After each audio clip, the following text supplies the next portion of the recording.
These men who make up the mystery schools, the guardians of the secrets of the ages, the structure of their organizations always exists in a pyramidal form, with the majority of members on the bottom rung, and each rung requiring degrees of initiation, with a very small group at the top controlling this gigantic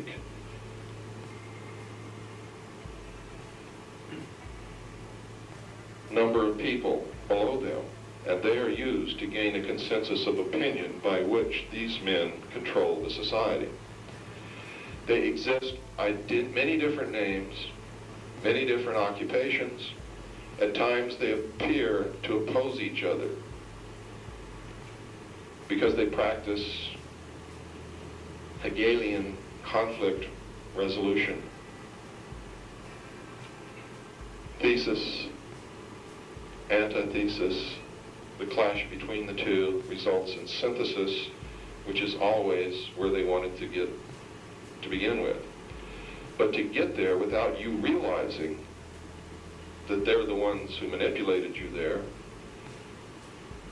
they divide you up into opposing groups: Republican, Democrat, Libertarian, Socialist, Communist, and they cause you to fight with each other. They are the ones who create the problem that will give them the solution that they want. But it is you conflicting with each other that brings about that solution, that synthesis.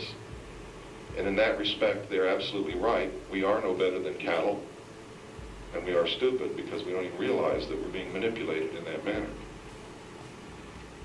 And this occurs all the time.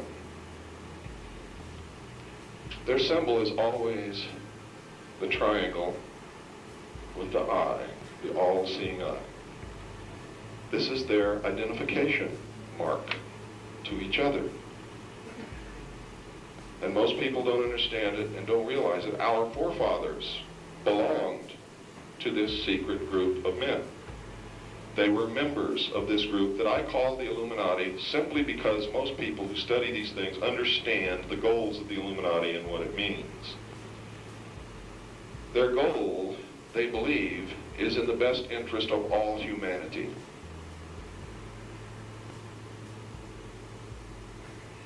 And we'll go into that a little bit more along the line. They believe that they're doing the right thing. They believe that the end justifies the means. They believe that they are the only ones on this world with truly mature minds. And while they understand the literal, esoteric truths and are able to communicate directly with God, we are only giving the exoteric interpretation. And we kneel at a stone altar that can neither hear nor talk back to us. This is what they believe. They believe that we are cattle who do not use our intellect, and thus our stakes on the table by choice and consent for those who do use their intellect. And my goal, I have a couple of goals. One is I do not ever want to make another prediction that turns out to be 100% accurate, because that will mean I'm succeeding. In other words, I want to be a failure at predicting. Number two, I want to wake you up to the point where you can stand in front of a mirror and say with no hesitation, I've been stupid all my life, and I'm never going to be stupid again, and that you will begin to use your intellect so that we can control our destiny, because if we don't, a small group of men meeting in secret will. Make no mistake about it, they will. And the only way that they can do that is if we are brought under complete and total control on a 24-hour basis. That's what the New World Order is all about.